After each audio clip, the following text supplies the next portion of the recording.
Well, hello, my friend.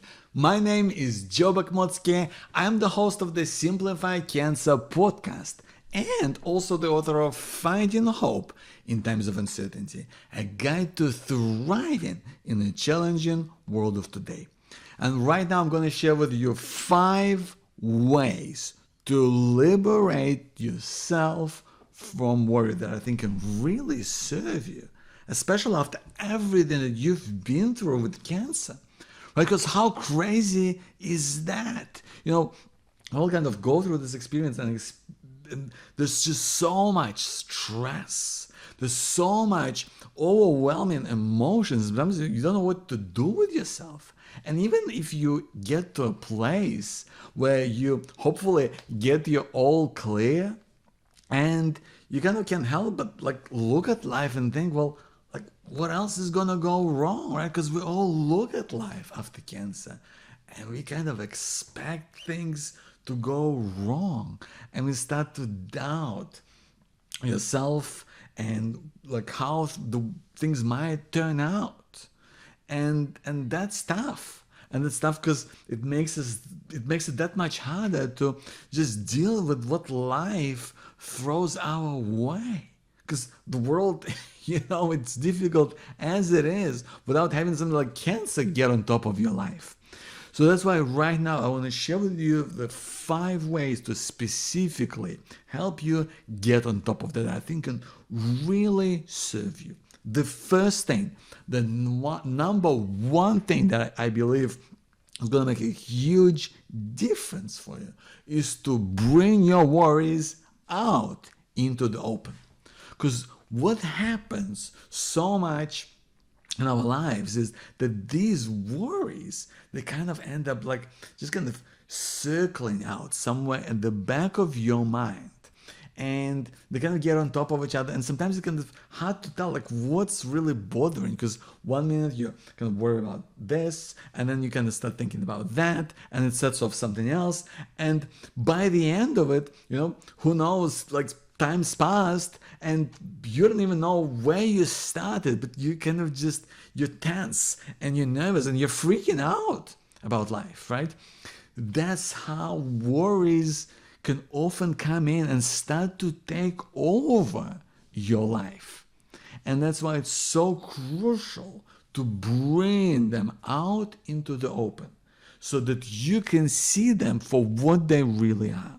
Because when you can do that, your worries, they lose their grip on you.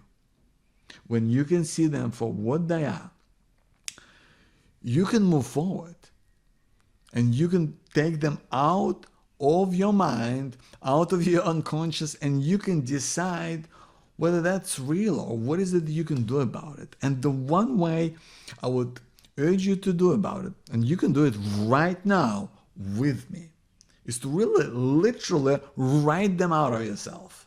I call this exercise the worry list, because we're going to list out your worries. So if you want to do this right now, you can do this I would urge you to do this with pen and paper if you have them handy. You could do this with your phone as well, or your tablet, but I find that writing works really well, because this way you can just let your mind work, and the things that will come up to you will often surprise you. So there'll be some things that you might not expect to find there, or you might not quite expect how you've kind of put it in a particular way.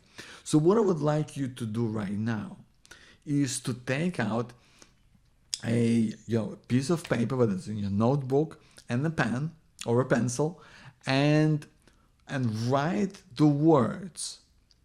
Write them out on the page. Here is what's bothering me the most right now. And start writing. You can put this on pause if you like.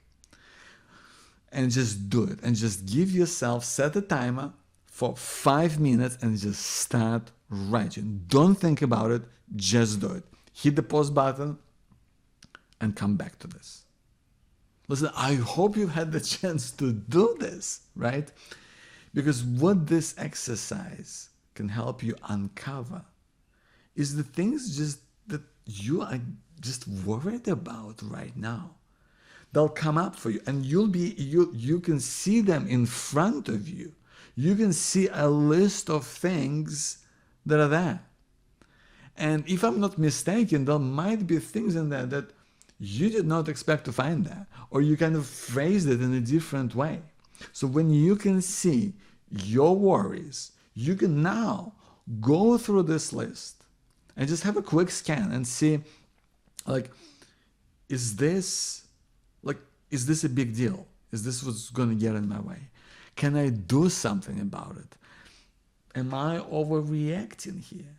Is this something that I can talk to, let's say, my doctor or my medical team about? I mean, is there someone who can help me with this? Right? So I would urge you to go through this list now, and with your analytical hat on, right? And look through this list and decide, like, is this big and scary? And what is it that I can do about this? Who can help me with this worry and get on top of it? Because what ends up happening is now you've given each worry, you've given it space, and now you brought it out of your head and it's out in front of you, so you can decide what to do next. And that is great power, my friend, because when you bring out your worries out into the open, they lose their grip on you. So that was number one. Bringing your worries out into the open is key. It is absolute key for dealing with your worries in the way that they are, in the way that affect you and your way of life. Now, second, we're going to talk about, to really help you get on top of worry, is to get answers when you can. Because you might have a specific worry, or something that you're afraid of, or something that is holding you back, whatever you want to call it. You might have something like that in your life right now, something that you feel that deep inside, and you know it, and that's something that's bothering you. Might be, kind of, maybe it's you're waiting for test results. It might be the fear of cancer coming back. It might be whatever the situation is for you. Maybe it's something you've uncovered on your worry list, right? Maybe it's one of the items there. But when you have something that is specific, we want to be able to now again go further, right? We want to be able to look at it in greater detail. If you know that there is something specific that's really kind of just getting to you, that's really troubling you, again, we want to be able to work through it on a piece of paper, right? And I know that sounds like work, but we're going to do this with you right now in 2 minutes time. Right? That's all we're going to give this. We're going to give this 2 minutes time so that you can, again, really just look at it. I'm going to guide you through exactly what you can do right now. Right? This is implementation style, my friend. You're here and we're working through it. We're working through it right now. And the way that you can really deal with it, with this worry or concern or trouble that you have, is what I'm going to guide you through, a tool that I came up with and I use all the time with my clients, is called the outcome map. So the outcome map helps you to really figure out what is it you can do in this side of this situation. What's the best way forward? So I want you to take a blank piece of paper, and I want you, in the middle of the page, write down whatever your worry or concern or trouble is. I want you to write what that is. So let's use the example of waiting for a test, right? Let's say you're waiting for a test from your regular checkup. So you've got that. And now I want you to think, well, what are the possible kind of outcomes? Like, what are some of the things that could happen as a result? That's why I call it the outcome map. Like, what could happen realistically? right?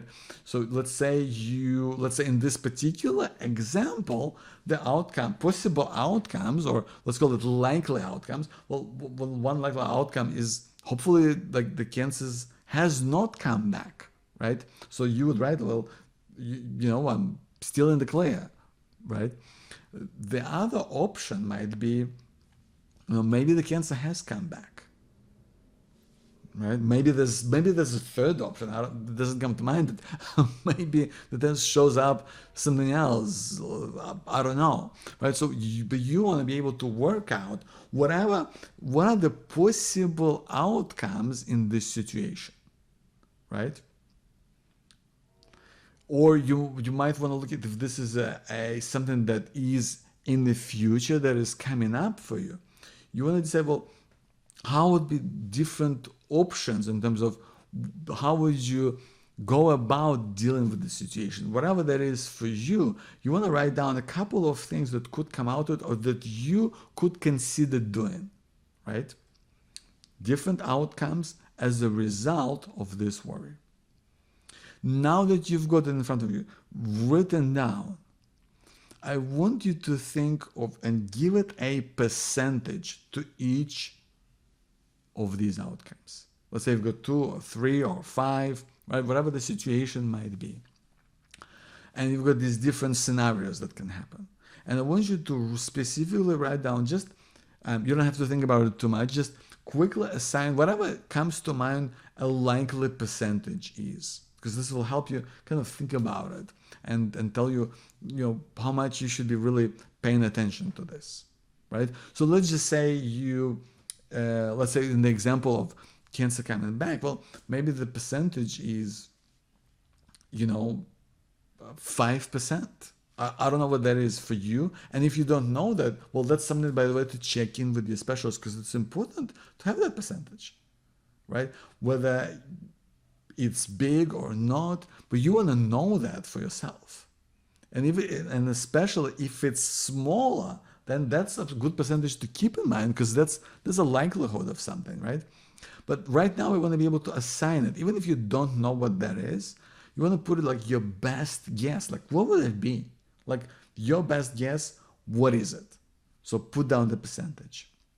And now I want you to just quickly take a minute to scan these different outcomes. Let's say you have 2, 3, 4, you've got a few of them, and say, okay, so I know what are the things how things might turn out. I know how likely that is, because I kind of put a percentage on it roughly. So what would be the one thing that I can do about this today? What would be the one thing that I could do about this situation to help me feel better? What is the one thing that I could do today? This is something that can really help you to get on top of this worry, concern, troubling situation that just is making you feel worked up and tense and scared, maybe, is to really work through it, to determine what's going on. What are the different scenarios or different options? How likely is it? And then decide what's the one thing you can do about it today. And I would urge you to do just that. Maybe the one thing you can do about this today is, get an appointment with your specialist. Send them an email. Maybe the one thing you can do about it is to talk to your partner about it. Maybe the one thing you can do about it is just call a friend and say, you know what, this is what's getting in my way.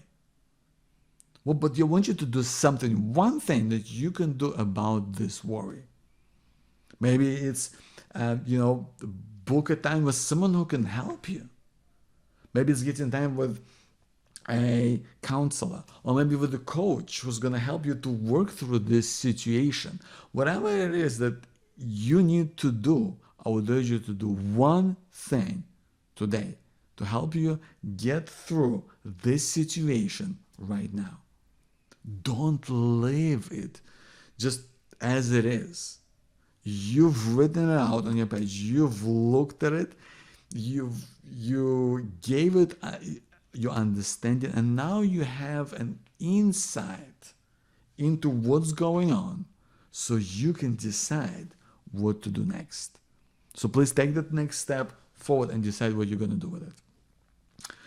That was number 2, how to get answers. That is so critical, to get answers. And oftentimes the best place to start with answers is within yourself. Now, let's talk about number 3, my friend.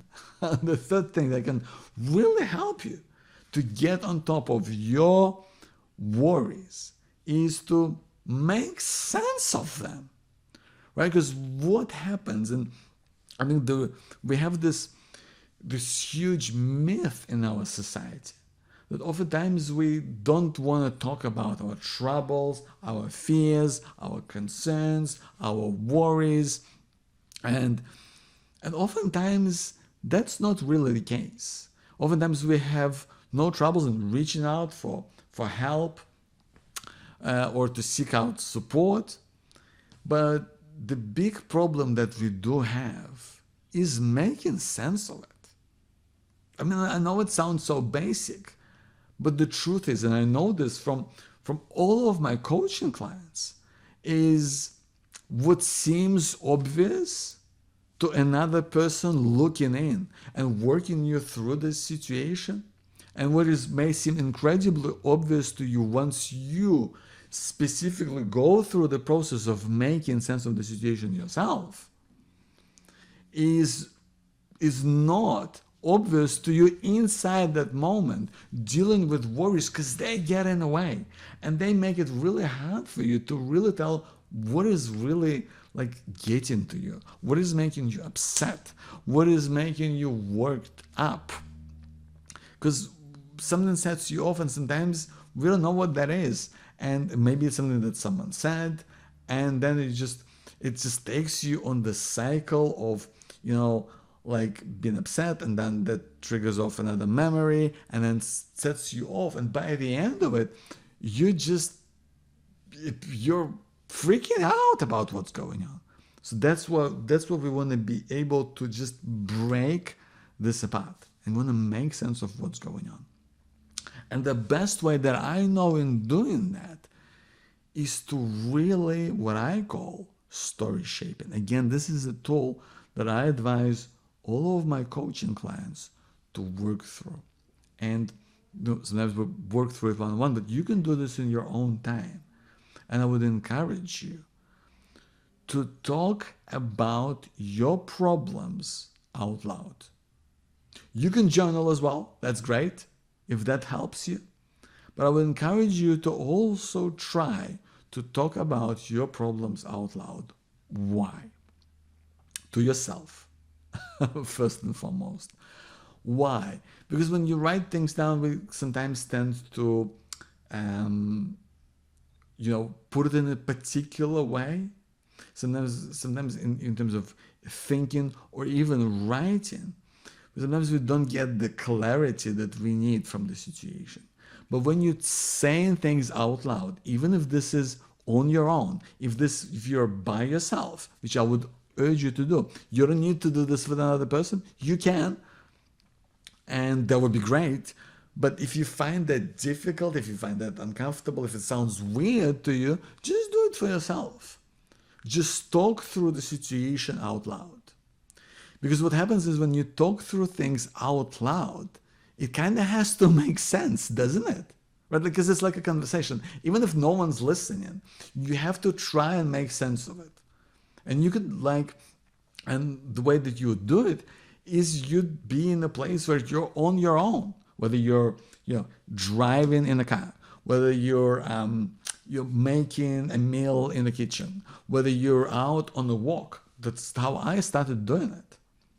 And you start to kind of say, well, why do I feel this way? Just ask yourself like simple questions, or listen, what's going on with this person? Or, why do I feel upset? Like, is this because of this? Is it because of that? And you try to just come up with answers and make sense of it to yourself. That becomes an incredibly powerful tool on several levels. first of all, you'll be able to uncover why you feel a certain way. I'll tell you what, this is something that I've used just by chance. When I came back from the hospital, I remember I was so angry and upset, and I couldn't work it out why. And it was just bugging me. I remember I was going on these nightly walks, and I was like, why do I feel so worked up, man, and angry and upset? And go like, what happened? And why do I feel this way? And you know, it kind of came up on the fact that, you know, I didn't have anyone to talk to about it. And I realized that what's been really eating away at me is that I had several of my close friends who really kind of disappeared from my life when I was going through treatment. And it made me really upset and angry, because I was like, why? Why did it happen? And even the realization of that alone was just opened my eyes. It opened my eyes of why I felt this way. And it also helped me to kind of work through it and go, like, why did it happen? What about this person? Why did they do it this way? Do they not care about me? Am I a bad person? And really helped me to kind of work through it and understand the situation in so much greater depth. And helped me to understand what I want from life. And it helped me to understand that these are not the right people for me to have in my life.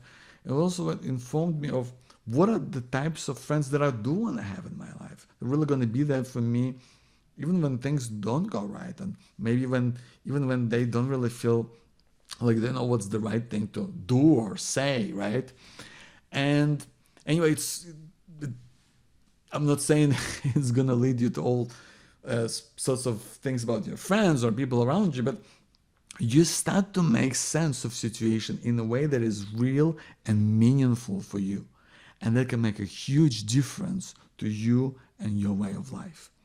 And the reason I call it story shaping is because you don't just learn to talk it out loud, but you also decide how to shape your own story. And you decide what to do next. And that is a huge benefit. And another thing that ends up happening, and this is also can make a dramatic difference to your way of life, is that all of a sudden, once you made sense of your struggle, it's so much easier to talk about it with other people. And you don't need to make some big reveal and say, well, now I'm going to talk to you about this. It's just going to naturally come up. It's going to be something that just naturally is going to happen in that way. It's going to be a part of your regular conversation because you are able to understand it for yourself and to express it out loud. So it's just going to come up in so much more naturally. So please do that. Make sense of your worries out loud, whether that's with yourself or if you want to work through it with another person, whether that's with a friend, with a loved one, whether that's with a psychologist, whether that's with your coach. But you want to be able to work through it so you can make sense of what's going on and decide which way to go next. Now, on to number 4. Set clear boundaries to stop worries from taking over your life. Because what ends up happening is just kind of when you're thinking about something, you know how it is, right? When something's bothering you, if something like really gets in the way, it has a tendency to just like spill over into different situations and parts of your life. Because you may have been upset about this worry about this test you've got coming up next week, but that kind of makes you edgy. But then when you come in to talk to your child or to your friend, you kind of worked up and you're not really present in that moment and you're not really engaged. But that's not a great thing. So we want to be able to contain it somehow. And one way to do it is through worry time. And that is when you set yourself the time I know this sounds weird, but you set yourself the time to worry, right? So you might set yourself, well, 5 or 10 minutes, and you can just like book it in, and you like put a timer on your phone or on your computer, and you time yourself. So, well, this is the time when I'm gonna kind of worry about it. I'm going, and you're gonna think about like what's bothering me and what's coming up for me and why do I feel this way and what is it I can do.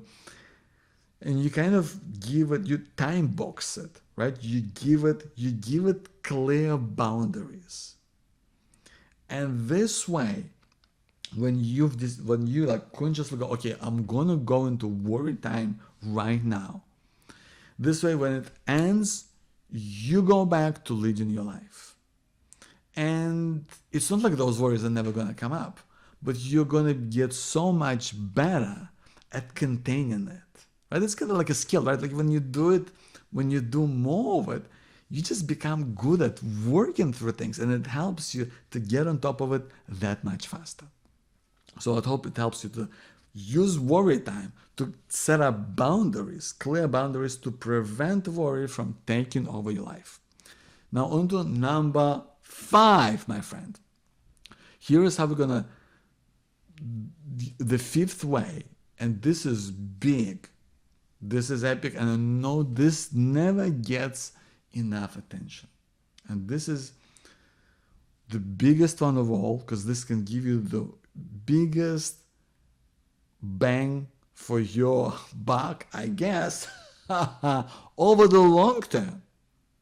And that is how to take your focus away from worry. Because with worry, whenever you have a troubling thought, an unhelpful thought, or a whole bunch of them, as often happens, they kind of take over your life. And this becomes something that you focus on. That's where your attention goes. That's where your energy goes. That's where your time goes. And what we can do is to shift that focus away from worry and pick out something in your life that is gonna give you that point of focus, something you can really kind of latch onto, something you can hold onto, and that will take your time and shift your time, focus, energy away from worry onto this other thing. Whatever it is that is meaningful for you and your way of life, that's where we want it to go. That's what we want it to be, right? And the way that I like to think about it, because this gives you purpose, and purpose takes your time away from worry. And the way that I want you to think about it is through my 3 P's of purpose, right? To create this sense of purpose. And because we really lose that sense of purpose after you go through a massive change in your life, like cancer, for example, we kind of lose that sense of purpose, right? Because so much is in your life's changed. And it's vital to reconnect with that sense of purpose and give it like a specific, personal reason. Like, who do you want to help and why? Or what is it that you want to do that will make you feel good about yourself and the world around you? And that's what I want you to think about in the context of 3 P's of purpose, which is your people, first of all. Which is, what are the people around you that really you care about and that would benefit from your help and support? That, who's looking up to you in your life right now that you can really do something for them and be more present and be more giving with them to really help them? That's people. Passions. What are the things that you love doing that maybe you haven't spent time on? Or maybe what are the things that get you excited but you haven't really found the time to immerse yourself in? What is the one thing that you could do to just learn something new or get back to a hobby that you were doing that will really take your time and focus and attention? And ultimately, projects. What are the things that will give you that sense of accomplishment, the sense of moving forward in life, or make you feel like you achieved something that you ultimately care about the most? What's the one thing that you can kind of plan from start to finish, whether that's, I don't know, renovating your kitchen, whether that's writing a book, whether that's, going on a trip somewhere, whatever that is for you. Right? What's the one project that you can start to really plan and get excited about? It's going to make a difference to you and your way of life. It's going to make a huge difference to your life in the long term, my friend. That sense of purpose, I cannot tell you just how vital it is. And this is something, in my coaching program, I work through that, and that just becomes a part of life, to really zero in on that and really go after it, because it makes you feel excited about your life again. It makes you look forward to things. And most importantly, it takes your time and energy away from worry towards the things that you love, towards the people that you care about the most. Hope this was helpful to you, my friend. These 5 ways to liberate yourself from worry. 1, bring your worries out into the open. Write them out on a worry list, and that is when they lose their grip on you.